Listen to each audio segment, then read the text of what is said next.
Cette Coupe de France était organisée pour la première fois à Évreux, un rendez-vous international. Des bergers étaient venus de toute la France, mais aussi de Suisse et de Belgique.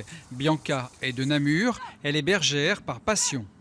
Qu'est-ce qui vous passionne dans ce rôle? C'est vraiment la connexion avec le chien, avec les brebis, se retrouver dans la nature et faire ce travail en même temps que le chien, quoi. C'est vraiment quelque chose de très, très prenant.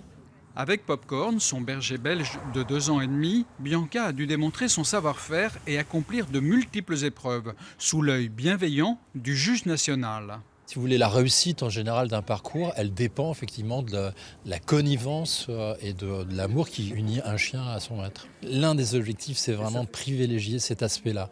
Respect des animaux, donc respecter le chien, ne pas pousser un chien au bout de ses possibilités, et surtout respect des brebis dans les manipulations et dans les déplacements des animaux.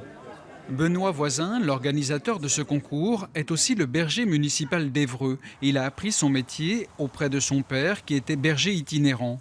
Lors de cette Coupe de France, Benoît essaie de faire respecter le rythme des brebis et le bien-être animal. C'est un travail à trois, ce sont des êtres vivants. Donc le chien doit respecter les moutons, le berger doit respecter aussi les moutons. Et si ces choses-là sont respectées, le parcours peut se faire correctement et dans le calme le plus possible.